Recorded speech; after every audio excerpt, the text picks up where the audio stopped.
घेण्या भीमेची निघाली तुझ्या राम घोषात इंद्रायणी.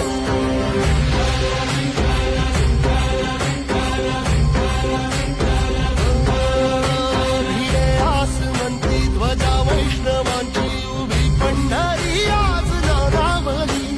तुझे नाव ओठी तुझे रूप ध्यानी जीवाला तुझी आस गा लागली.